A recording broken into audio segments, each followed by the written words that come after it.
नमस्कार विद्यार्थी मित्रांनो, स्वागत आहे तुम्हा सर्वांचं आपल्या यूट्यूब चॅनलवरती। विद्यार्थी मित्रांनो, तलाठी नियुक्ती संदर्भात अतिशय महत्त्वाची अपडेट जिल्हाधिकारी कार्यालय जालना यांच्यामार्फत प्रसिद्ध करण्यात आलेली आहे। पाहूयात सविस्तर या व्हिडिओमध्ये किती उमेदवारांना जॉइनिंग या ठिकाणी देण्यात आलेली आहे, तसेच उमेदवारांसंदर्भातची पदस्थापनेचे ठिकाण, तहसील कार्यालय, साजा इत्यादी सर्व माहिती आपण या व्हिडिओच्या माध्यमातून जाणून घेणार आहोत। तर पहा, जिल्हाधिकारी कार्यालय जालना यांच्यामार्फत या ठिकाणी तलाठी नियुक्ती संदर्भात ही अपडेट आलेली आहे। दिनांक 16 जानेवारी 2025 रोजीचे हे परिपत्रक या ठिकाणी प्रसिद्ध करण्यात आलेले आहे। आदेशानुसार आपण जर पाहिलं, ज्या अर्थी जिल्हाधिकारी कार्यालय जालना यांचे आस्थापनेवरील तलाठी पदभरती सन 2023 अंतर्गत तलाठी पदभरती 2023 जाहिरातीमध्ये प्रसिद्ध केलेल्या सांख्यिकी सूत्रानुसार उमेदवारांना ऑनलाईन परीक्षेत मिळालेल्या गुणांचे सामान्यीकरण अर्थात नॉर्मलायझेशन करून सदर गुणांच्या आधारे पात्र असणाऱ्या उमेदवारांची शिफारस केलेल्या उमेदवारांची प्राप्त झालेल्या यादीनुसार मागणीपत्रानुसार कागदपत्रे पडताळणीच्या अधीन राहून दिनांक 14/3/2024 रोजी mahabhumi.gov.in या अधिकृत संकेतस्थळावरती प्रतीक्षा यादी तसेच निवड यादी या ठिकाणी प्रसिद्ध करण्यात आलेली होती। तसेच कार्यालयाचे जे काही अधिकृत संकेतस्थळ आहे www.jalna.gov.in या अधिकृत संकेतस्थळावरती देखील या ठिकाणी ही अपडेट जी आहे ते प्रसिद्ध करण्यात आलेली आहे। त्या अर्थी विद्यार्थी मित्रांनो, पहा, कार्यालयामार्फत दिनांक 14/3/2024 रोजी प्रसिद्ध करण्यात आलेल्या निवड यादीमधील उमेदवार यांनी कागदपत्रे पडताळणीवेळी उपलब्ध करून दिलेल्या कागदपत्रांच्या आधारे नियुक्तीस पात्र ठरत असलेल्या खालील उमेदवार यांना ग्राम महसूल अधिकारी अर्थात तलाठी या संवर्गात जे काही पे मॅट्रिक्स स्केल आहे S18 नुसार 25,500 ते 81,100 एवढी वेतन श्रेणी असणार आहे। या वेतन श्रेणीमध्ये निव्वळ तात्पुरत्या स्वरूपात आदेशातील अटी आणि शर्तीच्या अधीन राहून त्यांना पदस्थापना देण्यात आलेली आहे। तर पहा, एकूण 3 उमेदवार आहेत। यामध्ये 2 महिला उमेदवार आहेत आणि एक विमुक्त जाती VJA मधून सर्वसाधारण उमेदवार आहे। ठीक आहे। तर पहा, पदस्थापनेचे ठिकाण विद्यार्थी मित्रांनो तुमच्या नावाच्या समोर या ठिकाणी देण्यात आलेले आहे। ग्राम महसूल अधिकारी जाम समर्थ, तालुका घनसांगवी, श्रीमती ऋतुजा राजाराम शिंदे महिला उमेदवार आहेत ह्या, आणि ह्यांना पदस्थापना जे ठिकाण भेटलेलं आहे ते ग्राम महसूल अधिकारी जाम समर्थ, तालुका घनसांगवी या ठिकाणी त्यांना पदस्थापना देण्यात आलेली आहे। ठीक आहे। तर पहा, इतर 3 उमेदवार आहेत। यामध्ये 2 महिला उमेदवार आहेत आणि एक मेल उमेदवार आहे। ठीक आहे। तर पहा, ह्या महत्त्वाच्या अपडेट नियुक्ती संदर्भातच्या जालना जिल्हा अंतर्गत ही अपडेट आलेली आहे। महत्त्वाची अटी आणि या ठिकाणी शर्ती ज्या आहेत या ठिकाणी देण्यात आलेली आहे। सदरची नियुक्ती ही केवळ तात्पुरत्या स्वरूपाची असेल। कोणतीही पूर्वसूचना न देता मिळालेली नेमणूक संपुष्टात आणण्यास पात्र राहील। तसेच शासनाकडून जी काही पदे संपुष्टात आणली गेल्यास सेवेतून कमी करण्यास पात्र राहणार आहे। ठीक आहे। महत्त्वाच्या इन्स्ट्रक्शन या ठिकाणी देण्यात आलेल्या आहे उमेदवारांसंदर्भात जॉइनिंग संदर्भातच्या, त्या तुम्हाला फॉलो करावं लागणार आहेत।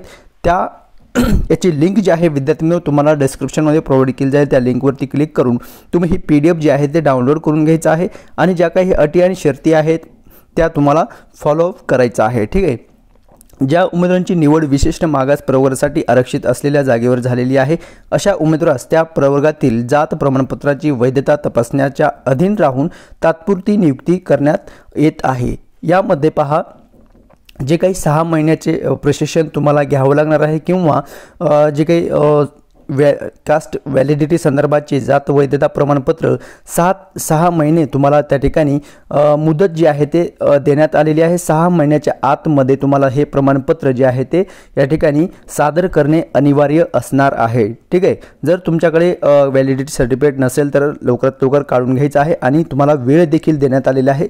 6 महिन्याच्या आत तुम्ही ते प्रमाणपत्र त्या ठिकाणी सादर करू शकता।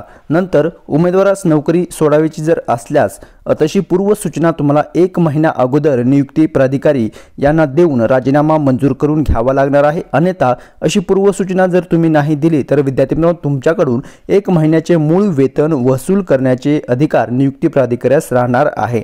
त्यामुळे 1 महिन्याच्या आत तुम्हाला जी काही पूर्वसूचना आहे ते तुम्हाला त्या तत्सम अधिकारी किंवा प्राधिकारी त्यांच्याकडे देण्याकडे देण्यात यावे। ओके, सो नेमणूक मिळालेल्या उमेदवारास जिल्हा शल्य चिकित्सक यांच्याकडील जे काही शारीरिक स्वास्थ्य प्रमाणपत्र आहे अर्थात मेडिकल फिटनेस सर्टिफिकेट तुम्हाला नियुक्ती होण्यापूर्वी तुम्हाला त्या ठिकाणी नियुक्ती प्राधिकारी यांच्याकडे सादर करावे लागणार आहे। 2 महिन्याच्या आतमध्ये नेमणुकीच्या ठिकाणी रुजू होण्यासह कोणत्याही प्रकारचा प्रवास भत्ता अनुज्ञेय राहणार नाही। तुम्हाला स्वखर्चाने त्या ठिकाणी त्या पदस्थापनेच्या ठिकाणी जायचं आहे। नंतर उमेदवार सध्या अस्तित्वात असलेल्या रजेचे नियम, सेवेचे सर्वसाधारण शर्ती, वेळोवेळी शासनाकडून निर्गमित होणारे सेवा विषयक नियम हे बंधनकारक असणार आहे।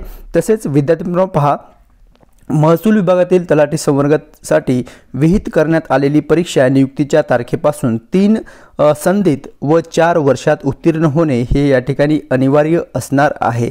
आता उमेदवारांच्या नियुक्तीच्या दिनांकापासून 2 वर्षाच्या आत शासनाने जे काही ठरवून दिलेली संगणक अर्हता आहे परीक्षा उत्तीर्ण होणे तुम्हाला या ठिकाणी आवश्यक असणार आहे। जर तुम्ही 2 वर्षाच्या आतमध्ये जरी तुमच्याकडे MSCIT CCC वगैरे कोर्स नसेल तर विद्यार्थी तुम्ही 2 वर्षाच्या आतमध्ये हा प्रशिक्षण कोर्स जे आहे ते संगणक अर्हता परीक्षा जे आहे ते उत्तीर्ण करणे तुम्हाला या ठिकाणी आवश्यक असणार आहे। ओके, ह्या काही महत्त्वाच्या अटी आणि शर्ती आहेत। आता जरी तुमच्या नावात समावेश या ठिकाणी असेल तर तुम्हाला नियुक्तीच्या आदेशाच्या दिनांकापासून 30 दिवसाच्या आतमध्ये त्या पदस्थापनेवर रुजू व्हावे लागणार आहे। जर तुम्ही या 30 दिवसाच्या आतमध्ये त्या ठिकाणी रुजू झाले नाही तर तुम्हाला नंतर त्या पदस्थापनेकरिता किंवा त्या पदाकरिता तुम्हाला कुठल्याही प्रकारचा दावा देता येणार नाही। त्यामुळे 1 महिन्याच्या आत हा कालावधी तुम्हाला देण्यात आलेला असतो त्या ठिकाणी जॉईनिंग करून संदर्भाचं। ठीक आहे, तर पहा 1 महिना तुम्हाला या ठिकाणी वेळ जे आहे ते देण्यात आलेला आहे। ओके, सो लवकरात लवकर तुम्ही जॉईन करून घेऊ शकता। उमेदवारास एकतर मंडळाची मराठी व किंवा हिंदी भाषा परीक्षा उत्तीर्ण व्हावी लागेल अथवा नियमानुसार परीक्षा उत्तीर्ण होण्यापासून सूट मिळवावी लागेल। ओके, सो विद्यार्थी मित्रांनो जे काही तुमचे या ठिकाणी डॉक्युमेंट असतील ते रिव्हेरीफाय केले जातील, मेडिकल असेल तसेच जे काही अटी आणि शर्ती आहेत जॉईनिंग संदर्भाच्या त्या अटी आणि शर्तीमध्ये तुम्ही फिट आहात का ते देखील या ठिकाणी चेक केलं जातं। ठीक आहे, नंतरच तुम्हाला फायनल जॉईनिंगच्या ऑर्डर जी आहे ते त्या अधिकारी मार्फत या ठिकाणी देण्यात येतात। ठीक आहे, ही महत्त्वाची अपडेट या ठिकाणी जालना जिल्हा करिता या ठिकाणी अपडेट आलेली आहे तलाठी नियुक्ती संदर्भाची। इतरही अपडेट हळूहळू येत आहेत विद्यार्थी मित्रांनो, ज्या जिल्ह्याची पेंडिंग आहे ते। ओके, जशी अपडेट येईल ते आपल्या चॅनलच्या माध्यमातून मी तुमच्यापर्यंत नक्की शेअर करण्याचा प्रयत्न करील। जर तुम्ही नवीन चॅनल पाहत असाल चॅनलला सबस्क्राईब जरूर करायचं आहे आणि माहिती समजली असेल तर लाईक जरूर करायचं आहे। या व्यतिरिक्त तुमचे काही प्रश्न असतील नक्की कमेंट्स करून विचारायचं आहे। तेव्हा भेटूयात नेक्स्ट अपडेट घेऊन नवीन व्हिडिओच्या माध्यमातून। धन्यवाद।